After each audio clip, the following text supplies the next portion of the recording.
Merhaba, nasılsınız? Hoş geldiniz arkadaşlar. Yalı Çapkını Fan ilk diyor yine. Ay Yıldız, merhaba. Sadun, nasılsın? İyi misin? Nale İmanlı, Sito Ak, Banu Kavaş, teşekkür ederim. Seni sormalı. Sevinç Aydın da burada. Ege de burada. Sağ olun. Sabuhi Mehmetov, teşekkür ederim. Sen nasılsın? Selvin işi sağlam. Teşekkür ederim. Miledi, Hüseyin, ne güzel kalp.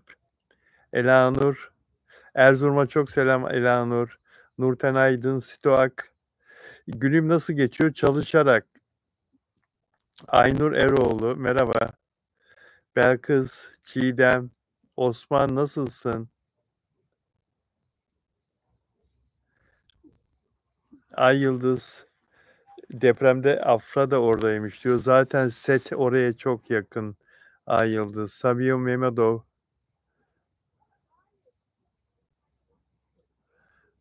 Motorola merhaba. Ruksara, Naile, Janet, Kolombiya'dan ha, Janet.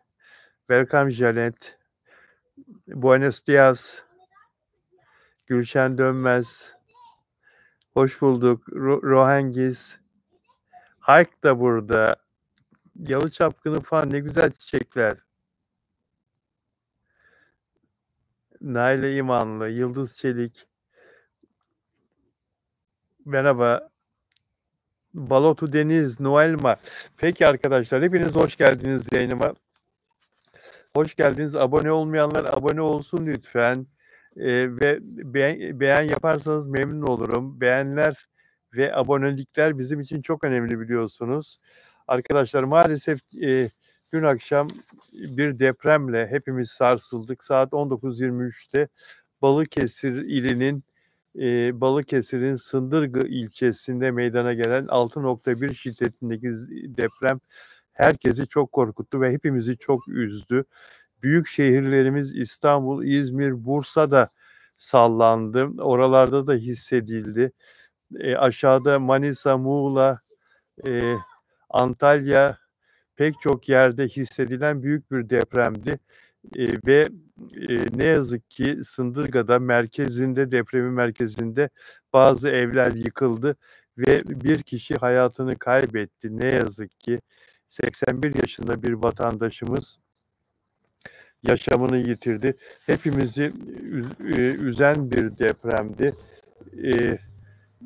Ve oyuncu Eylül Tumbar'ın amcası vefat eden kişi Nihat Önbaş, 81 yaşında. Eylül depremden bir süre sonra bir story attı ve amcam enkaz altında, haber alamıyoruz amcamdan diye, enkaz altında kalmış, haber alamıyoruz diye ve ne yazık ki gece saatlerinde amcasının vefat ettiğini öğrendik. Enkaz altında kalan 4 kişi vardı. Merkezde yıkılan bir apartman, bir bina. Enkaza ulaştılar hemen yardım ekipleri ve o 4 kişiyi çıkardılar. 3'ü hastaneye gönderildi. Durumları iyi çok şükür ama Nihat Önbaş hayatını kaybetti.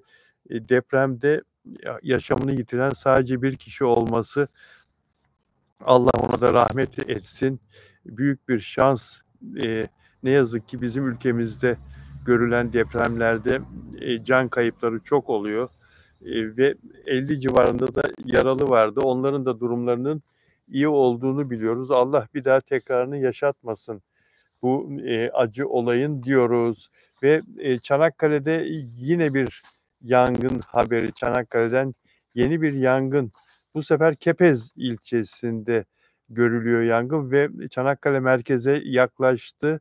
Ne yazık ki bazı evler tutuştu ve havada yangın uçakları, helikopterler, karada da 500 kişilik bir ekip ve araçlar yangınla mücadele ediyor ama şu ana kadar yangın kontrol edilemedi ve villalar, pek çok ev kül oldu, pek çok araç yandı.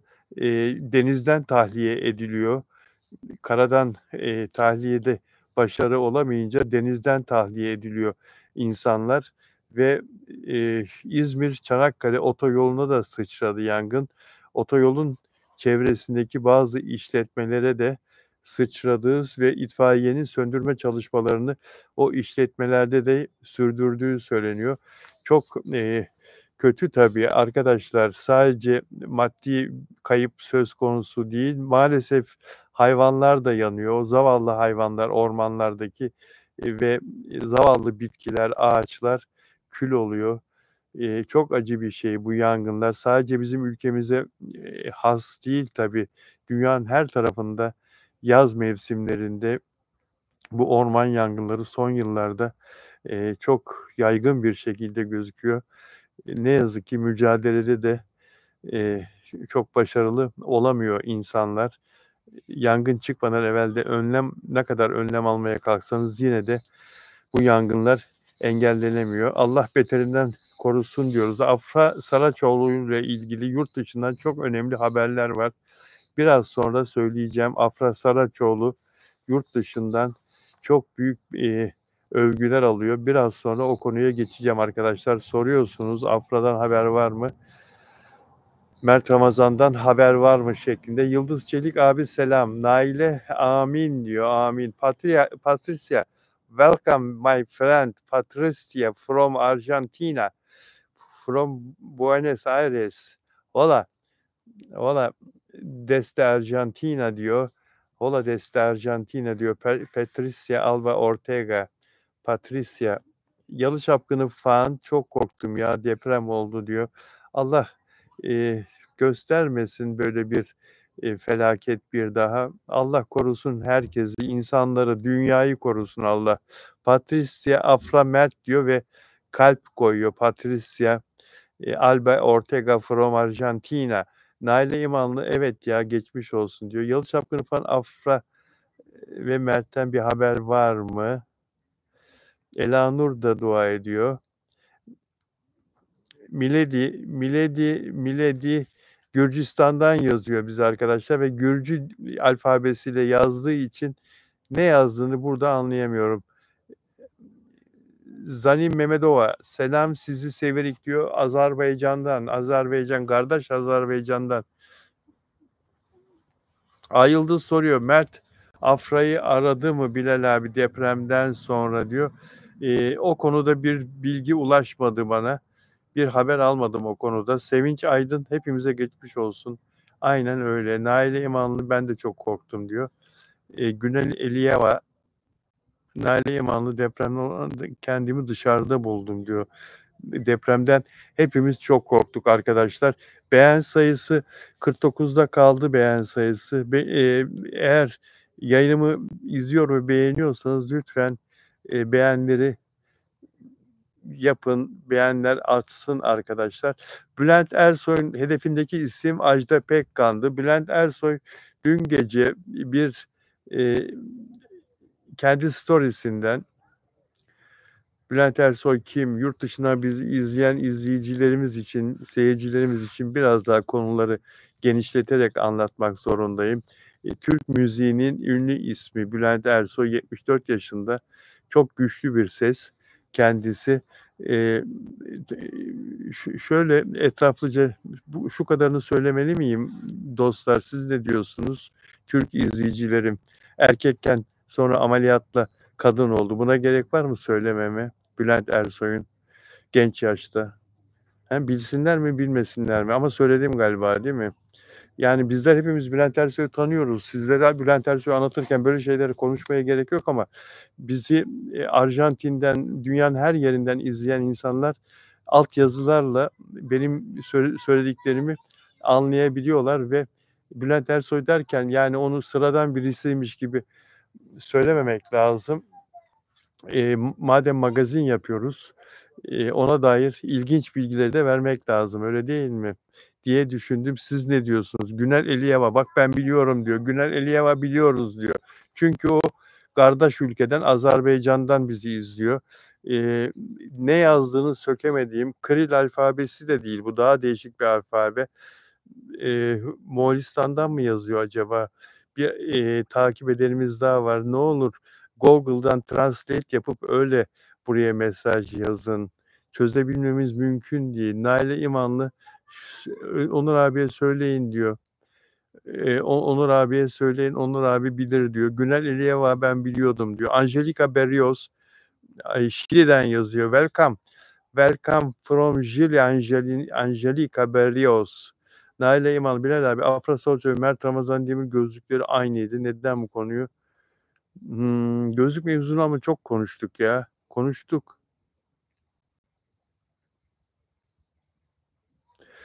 Evet, Bülent Ersoy'dan bahsediyordum. Bülent Ersoy, Ajda Pekkan'ın başarısını kıskandı herhalde. 80 yaşında Ajda Pekkan ve önceki gün bütün manşetlerde Ajda Pekkan vardı.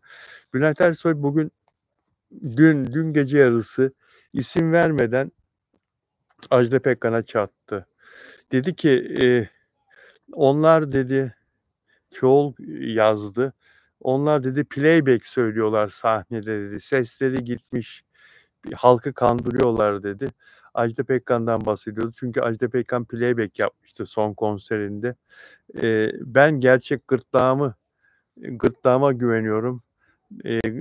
Gerçek sesimle söylüyorum. Onlar işin kolayına kaçıyorlar. Ama kendileri hep bu işten nemalanıyorlar dedi. Hakları olmadığı şekilde övgü alıyorlar dedi. Ve ben de Bülent Ersoy'un bunu Ajda Pekkan için söylediğini öğrendim. Nasıl öğrendim? Haber kaynaklarımdan, Bülent Ersoy'un çevresindeki haber kaynaklarımdan bunu Ajda Pekkan'ı kastederek onu kıskandığı için yazdığını öğrendim ve bunu bugün açıkladım. Instagram hesabımda bir video çekerek açıkladım. Bülent Ersoy'la Ajda Pekkan arasındaki bu çekişme, bu sürtüşme 51 yıldır devam ediyor arkadaşlar. Ta 1974 yılında aynı uçaktalardı. İzmir-İstanbul uçağında Bülent Ersoy kendisini tanımamazlıktan geldiği için Ajda Pekkan'a bir tokat atmıştı. Yarım asırdan bir sene fazla oldu. O zamandan beri çeşitli nedenlerle tartıştılar, mahkemelik bile oldular. O uçaktaki olayın şahidi de ünlü bir şarkıcı Nükhet Duru'dur arkadaşlar. Nükhet Duru da o olayın şahididir. Hatta bir keresinde Nükhet Duru da o kavgayı anlatmıştı. Uçaktaki o tokat olayını anlatmıştı. Peki, Ajda Pekkan'la Bülent Ersoy'la ilgili daha çok tartışma, kavga haberleri duyarız. Burada mısınız? Motorola, Afra Mutlu ediyor mu? Haberin var mı? Nasıl çekimler giriyor? Ruhengiz, ben bilerem Bilal abi, benle bilen bizim için onun sanatı önemli. Bak ben de biliyorum diyor. Bülent Ersoy'un ameliyat olduğunu ben de biliyorum diyor. Onun sanatı önemli diyor. Amerika'dan mı yazıyorsun? Amerikan bayrağı koymuşsun. Nerelisin? Hay hay diyor. Tamam hay ama nerelisin? Bu alfabeyi çözebilmem mümkün değil. Çinceyi çözerim. Kore dilini bakınca anlarım. Yani şeklinden Japoncayı anlarım ama bunu anlayamam. Afra Saç hudutsuz sevdaya gelir mi? Denizcan Aktaş'ı tanıyor zaten. Valla bu işler karşılıklı çıkar işi ve senaryoyu beğenme işi. Dizinin kendisine bir çıkar, bir getirisi olacağını. Tarçın geldi bakın. Afra Gerçek Saraçoğlu. Amerikalıyı getirdim. Kimi getirdin? Amerikalıyı getirdim. Amerika. Hoş geldi. Hoş geldi. Hoş geldi. Hoş geldi. Hoş geldi. Gezmekten geldi. Hidayet bir merhaba desene takipçilere. Benim oğlumu tanıyor musunuz? Merhaba. Eğil bir görsünler. Şöyle mi? Evet. Hidayet Göksel Özcan. Bu da Tarçın Özcan. Tarçın Cici Bebek. Gezmekten mi geldiniz? Gezdik ya. Nerelere gittiniz? Vallahi bütün siteyi gezdik işte. Evet. Gezmedik yer bırakmıyor ya. Susamış galiba ha Tarçın. Vallahi yoruldu. Çok. Yoruldu mu? Gezdiğimiz için ben de yoruldum. Tarçın Bebek. Tarçın Bebek çok tatlı. Hadi bakalım git. Hadi su iç. İstersen gel otur Hidayet yanıma. Ben dinleneyim ya. Peki dinlen. Bu akşam mı Fenerbahçe'nin maçı? Yarın. Yarın mı? Aha. Tarçın al yanına. Peki Süreyya Yoksulaban. Hoş geldin. Annenle de o güzel annem maşallah. Ya Şebnem dişini çektirdi ve çok zordu. Bir ameliyat geçirdi dişinden. Basit bir ameliyat ama yani e, bir saat sürdü. O dişinin kökünün çekilmesi çok zordu. Dikişli falan geçti. E, Biraz sarsıldı. Dinleniyor.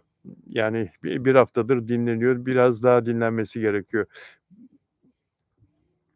Naile İmanlı selam. Güner Eliyeva, Hidayeti Tarçın'a selamlar. Ruhengiz, Bilal abi oğlunuz da size benziyor diyor. Allah korusun. Sağ ol, sağ ol, sağ ol. Şebnem bu arada benim eşim, bilmeyenler için. Demin sordu bir arkadaş da onun için anlattım. Evet, peki arkadaşlar. Bu arada Türkiye'nin ünlü fenomeni, ünlü Instagram ünlüsü, influencer'ı Danla Bilic, Danla Bilic'e eski sevgilisi Berk Çetin şiddet uygulamıştı. Bilenler bilir. Ayrıldıktan sonra Danla Bilic onu terk ettikten sonra Danla Bilic'e tehditler gönderiyordu, mesajlar gönderiyordu.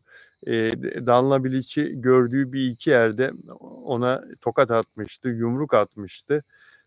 Ve Danla Bilic de en son bir spor salonunun kafesinde yine bu kişi tarafından Berk Çetin, kendisini izleyen, takip eden Berk Çetin tarafından fiziki saldırıya uğrayınca KADES uygulamasına bastı. KADES uygulaması kadınları korumak için cep telefonlarına indirilen bir uygulama.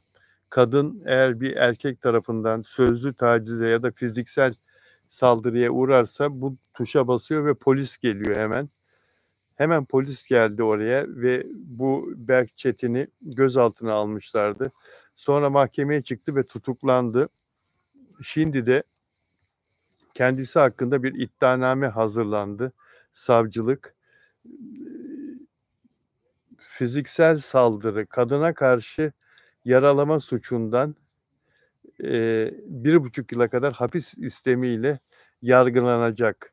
Kadınlara karşı bu şiddet olayları son bulsun artık. Kadınların kuvveti yok, gücü yok diye onlara saldırmak, onları dövmek, ilişki bittikten sonra ya da evlilik bittikten sonra kadına öfke yaparak onu cezalandırmaya kalkmak ne kadar ilkelce, ne kadar basit, ne kadar zavallıca bir davranış.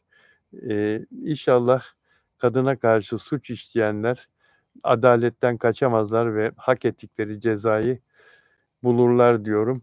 Bu da böyle bir ayrıntı.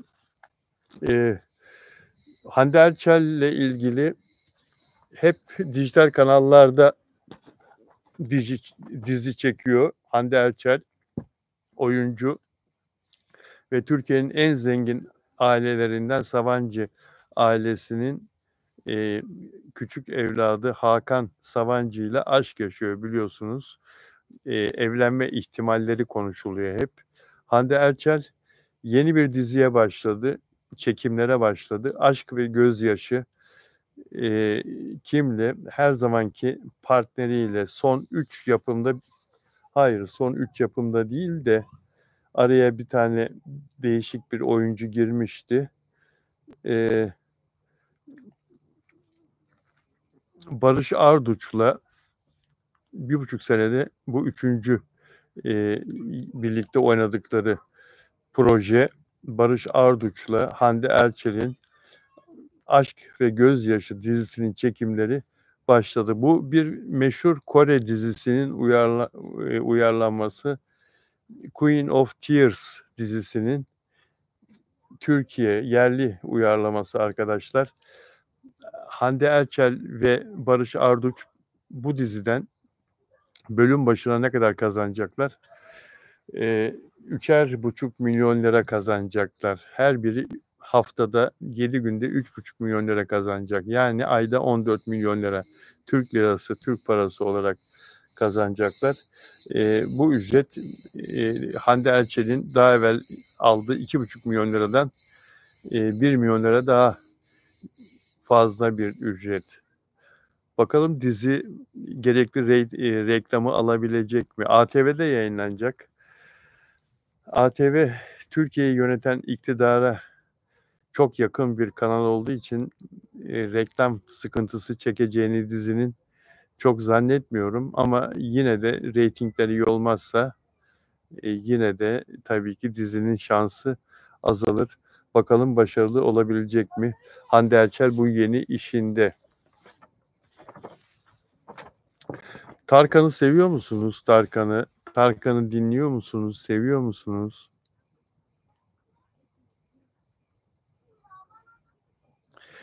Yalı Çapkını falan hayat onlara güzel vallahi diyor. Elif ben o kadar para verdiklerini düşünmüyorum. Hiçbir sektör bu kadar para vermez. Ben burada yaşıyorum. Az çok biliyorum ve takip ediyorum. Okuyoruz diyor. Kemal Hande Erçel'den artık sıkıldım ya. Hep aşk şeyleri çekiyorlar. Biraz aksiyon olsun diyor. Ayşe Gök beğeniyor onları. Elanur, Naile, Tarkan bizim starımız. Çok para, iktidar ATV'yi finanse eder diyor Sadun Akil. Barış Arduç'a baya şaşırıyorum. Biraz daha iyi partnerler seçeceğini sanıyordum. Çünkü kendisi değerli ve başarılı bir aktör. Ama insanlar rahatı sever ya. Rahat bir kazanç. Hande Erçel çünkü çok tutuluyor, çok destekleniyor yapım firmaları ve sponsorlar tarafından. Baksana şimdi iktidara yakın olan kanal Hande Erçel'i oynatıyor. Hande Erçel'le başrolde oynamak demek o parayı rahat kazanmak demek Barış Arduç içinde. Reyting kaygısının olmaması demek. Yani niye zoru seçsin ki? Banu Kabaş, Afra Mert çok güzeller diyor. Naile İman, Kemal Tarkan'ın şarkıları çok ya. Naile İmanlı Hande oyunculuk sıfır diyor. Bilal Bey ATV o kadar para vermez sen benden iyi biliyorsun diyor. Elif öyle değil. Yalı Çapkını fan Çiğdem Bilal abi Onur abi çok güzel haberler diyor. Onur'la bugün konuşamadım. Biraz yoğundum. O da herhalde yoğundu. Görüşemedik. Ama yarın telefonla konuşmak istiyorum. Elif ATV Burak Özçelik bu kadar para vermedi. Belkıs Akar yazık o paralara seyredilmiyorlar diyor.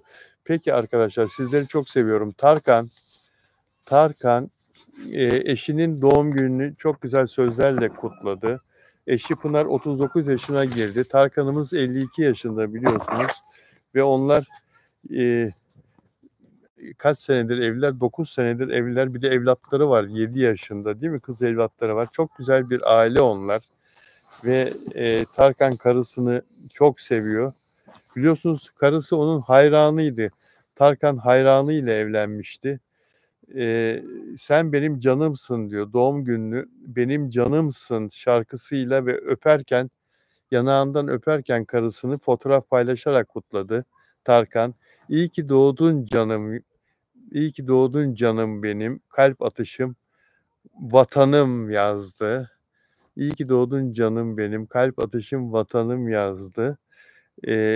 Karısının doğum gününü kutladı. Tarkan 53 olmuş bu arada, 53 yaşında. Allah onlara mutluluklarını daim etsin. Evlatlarıyla birlikte mutlu bir hayat, güzel bir hayat sürmelerine her zaman Allah izin versin. Tarkan Şımarık şarkısıyla ve diğer güzel şarkılarıyla sadece Türkiye'de değil, Avrupa'da da dünyanın çeşitli ülkelerinde de şöhret olmuş bir isim. Bu arada Kenan Doğulu da çok güzel bir videosu dolaşıyor sosyal medyada. Sahnede şarkı söylüyor. Beren Saat de karısı da seyircilerin arasında onu gülerek, kahkaha atarak destekliyor, izliyor. Yüzün Gülene Kadar Yosun şarkısı bundan 7 yıl evvel Kenan Doğulu'nun çıkardığı şarkı Yosun şarkısı. Güzel bir slow şarkı. Yüzün gülene kadar emrindeyim diyor karısına. Karısı da gülerek ona el sallıyor seyircilerin arasından. Kenan Doğulu ile Beren Saat ne güzel bir çift değil mi? 11 yıldır hep aşıklar birbirlerine. Aşk 11 sene sürer mi? Sevgi olur da aşk bu kadar uzun sürer mi? Onlar hep aşık gibi birbirlerine. Halkın içinde dudak dudağa öpüşüyorlar. Sürekli birbirlerine sarılıyorlar sokaklarda, caddelerde. Söylemiştim, bir arkadaşım Taksim'de gece kulübüne gidiyor ilkbaharda ve orada sahnede birbirlerine sarılmış şekilde slow dans ediyorlar. Kenan Doğulu'yla karısı. Yani birbirlerine olan hasretleri, birbirlerine olan ilgileri hiç bitmiyor. Yan yanayken bile birbirlerini özlüyorlar. Bu nasıl bir şey ya? Mert Ramazan Demir ve Afra Saraçoğlu da böyle olabilir mi? Barışırlar mı? Dilerseniz benim özel üyem olabilirsiniz arkadaşlar. Özel üyelerin bazı ayrıcalıkları var. Özel üye olup ayrıcalıklardan faydalanabilirsiniz. Benim YouTube sayfamı açtığınız zaman katıl düğmesi var. Onu bulacaksınız, tıklayacaksınız ve yönlendirmeleri takip edeceksiniz. YouTube zaten sizi bilgilendirir, yönlendirir. Özel üyem olursanız yorumlarda ve canlı sohbetlerde adınızın, isminizin yanında bir bağlılık rozeti olacak. Renkli bir rozet olacak. Devamlı görünecek. Sosyal medyada sizleri takip edeceğim, özel üyelerimi. Karşılıklı takipleşeceğiz ve paylaşımlarımda sizi de etiketleyeceğim. Mesela Instagram'da yapacağım bir paylaşımda sizi de etiketleyeceğim. Yorumlarda önceliğiniz olacak. Mesajlarda öncelikle mesajlarınız okunacak. Her üye ile haftada 2 kez canlı yayın yapacağım, özel üye ile. Yayınlarda üyelerden bahsedeceğim. Adlarını, yorumlarını ve sorularını okuyacağım. Özel üyelerin böyle bir ayrıcalığı var. Özel üye olabilirsiniz ve süper etiket, süper chat imkanlarından da faydalanabilirsiniz arkadaşlar dilerseniz. Bunları da söylemek istedim. Mesajlarınıza bakıyorum. Naile İmanlı diyor ki nerede o katıl düğmesi, ben bulamıyorum. Naile İmanlı belki katıl yazmıyor olabilir benim sayfa sende açıldığı zaman, ama üyelik için bir yönlendirme vardır mutlaka.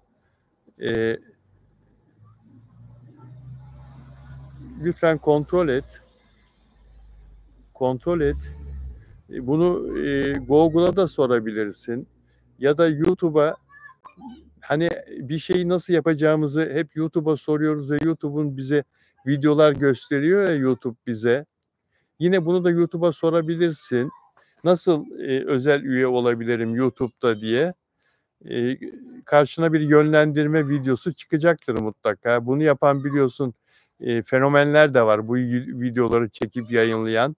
Onların videolarını da izleyerek nasıl özel üye olabileceğini öğrenebilirsin. Google'a da yazabilirsin. Google'da da bu videolar karşına çıkar zaten.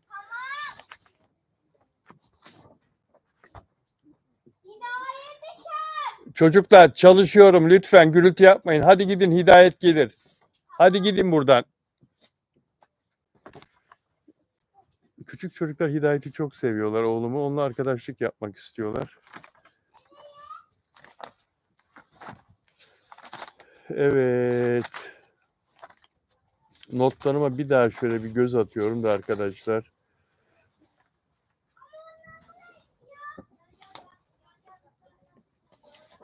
Ramazan takip ediyorum zaten diyor. Hello Bilal Bey, how are you? Thanks. Say hi to your wife. Okay. Thank you very much. Thank you very much. Şebnem'e selam söylüyor.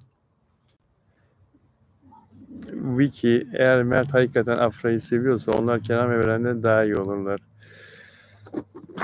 Yani tabii ki bizim dileğimiz onların barışması arkadaşlar. Bizim arzumuz bu kadar ilişkilerine emek veren bir çiftin ve bu kadar sevilen bir çiftin, bu kadar desteklenen Afra ve Mert'in yarım kalan ilişkilerini yeniden bir araya gelerek sürdürmeleri. Afra ile ilgili şöyle bir gelişme var.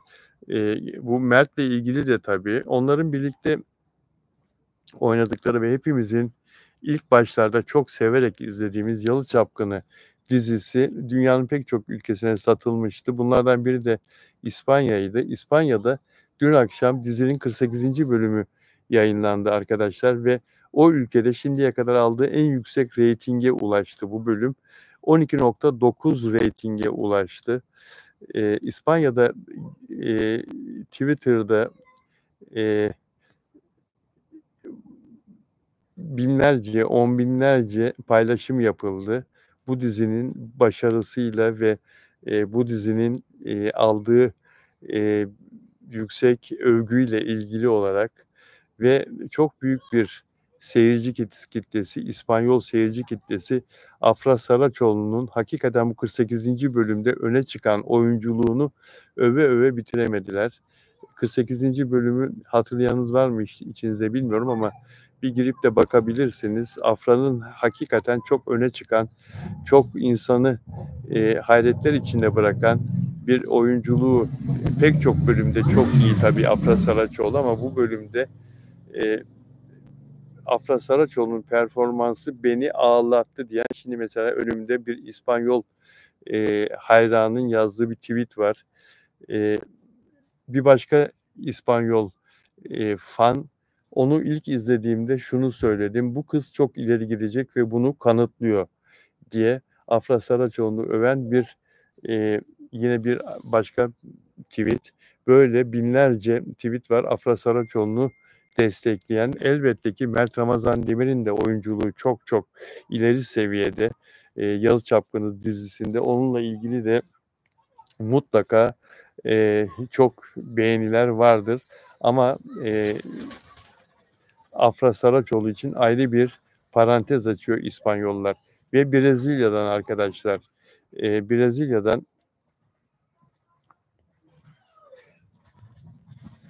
Brezilya'dan bana yazan bir kişinin mesajını okumak istiyorum.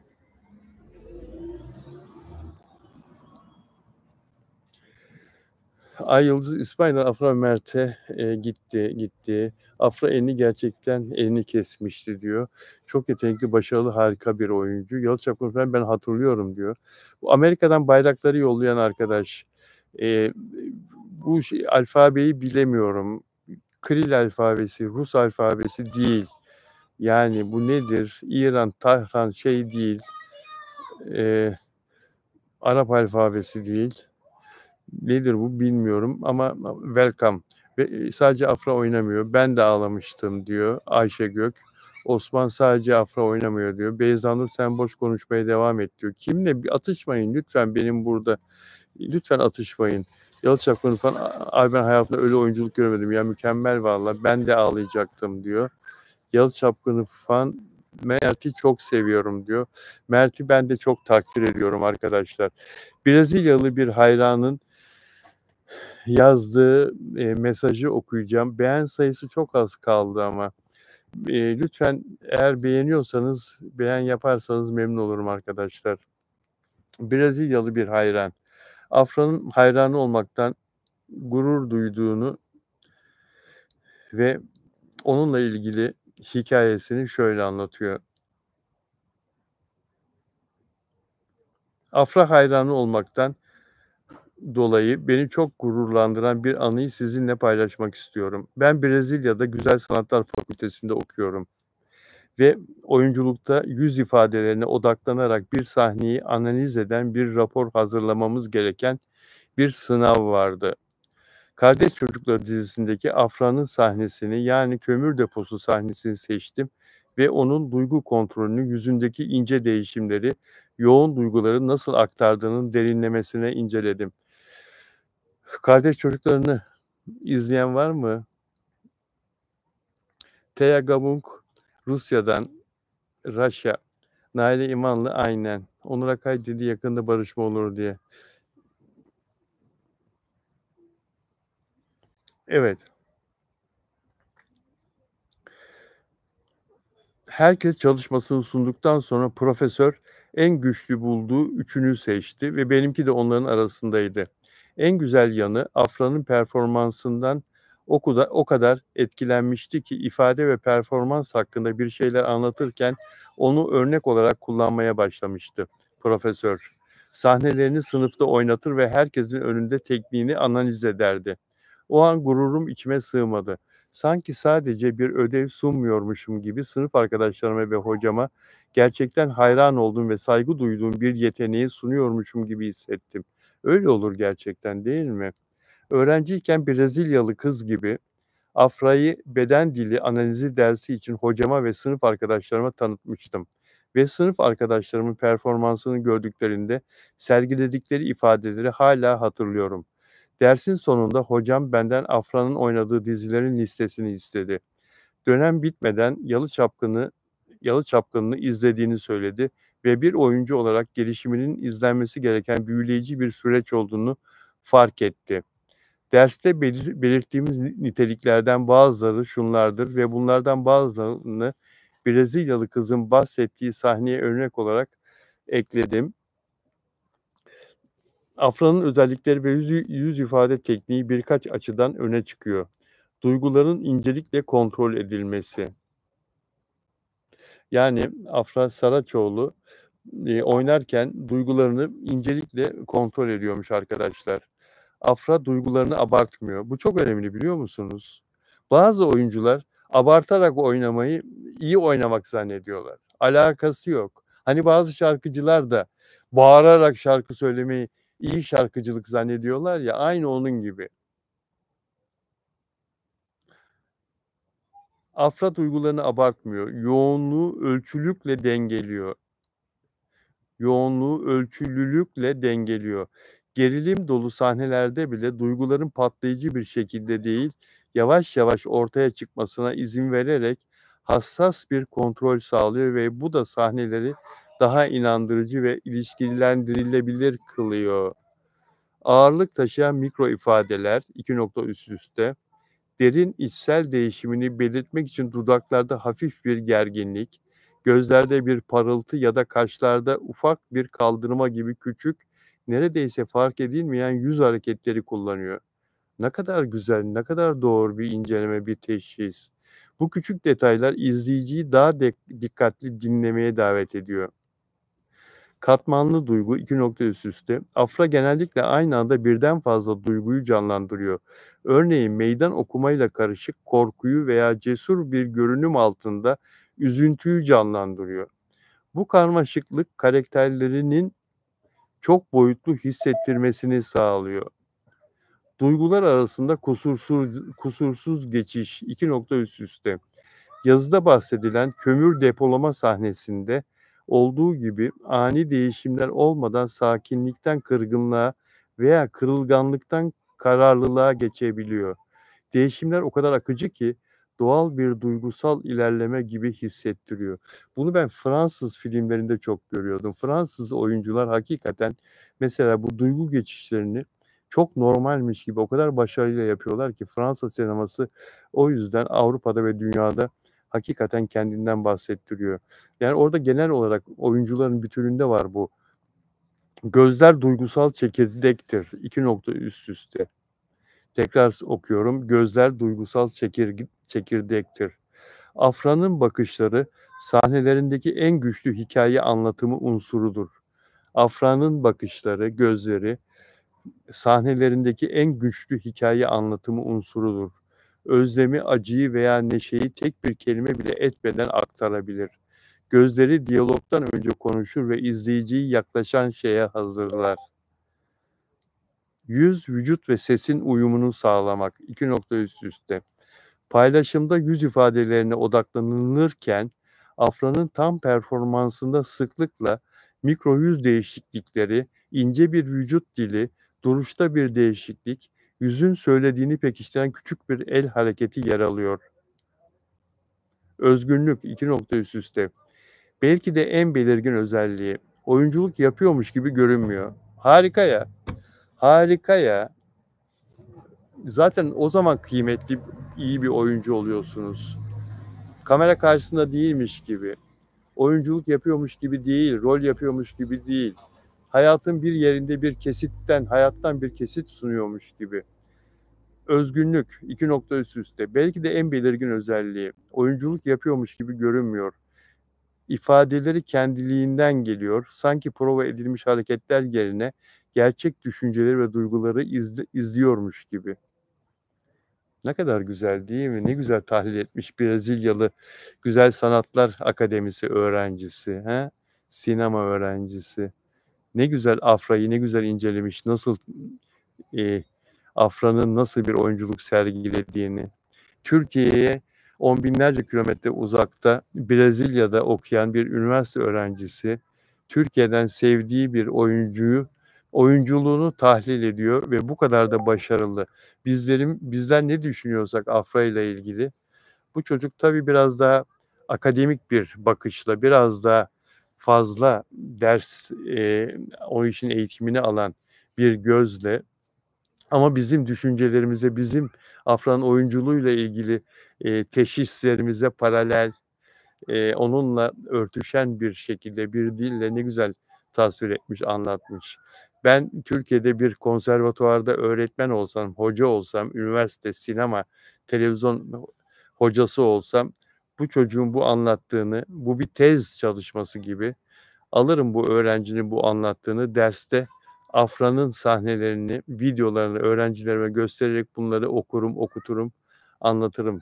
Oyunculuk nasıl yapılıyor, Afra Saraçoğlu oyunculuğu diye gösteririm. Ve bu kız daha henüz 6-7 yıllık, 8 yıllık bir oyuncu. Peki arkadaşlar, beğen sayısı çok az ama. Beğen sayısı ve abone olmayanlar var aranızda. Abone olmadan izleyenler var. Eğer beğeniyorsanız videolarımı lütfen abone olmayı ihmal etmeyin diyorum. Tamamen veriyor Afra. O kadar doğal oynuyor ki rolüne kendini tamamen veriyor. Afra küçük yaşlarından beri dizilerde güzel oynuyordu diyor Günel. YDT'de Afra o kadar doğal oynuyor ki diyor. Muammer, Mert Ramazan Demir de başarılı diyor. Gülşen, Afra uçuyor oyunculukta diyor Gülşen. Sadun, Bilal abi, inşallah Afra ve Mert barışırlar. Elanur, Beyzanur, sen saçmalama. Ya yapmayın birbirinize böyle. Çiğdem, bir dahaki canlı yayın Onur'la ne zaman olur abi? Çiğdem, konuşacağım Onur'la. Sito Afra ve Mert yapımcı kıymetlerini bilemedi diyor. Hep onların metres karakterleriyle. Evet, Günel Eliyava, Mert ile çekildiği Öğretmen dizisinde Afra çok güzel oynadı. Sizleri seviyorum arkadaşlar. İyi ki varsınız. İyi ki benim canlı yayınlarımdasınız. Çok teşekkür ediyorum. Kendinize çok iyi bakın, olur mu dostlar?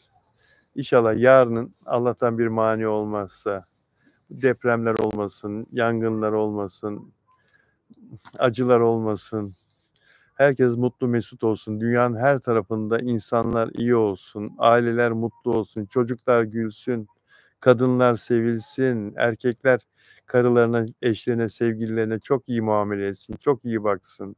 Kadınlar da erkekleri üzmesin. Herkes iyi olsun. Sizler de çok iyi olun, olur mu? Görüşmek üzere. Sizleri seviyorum.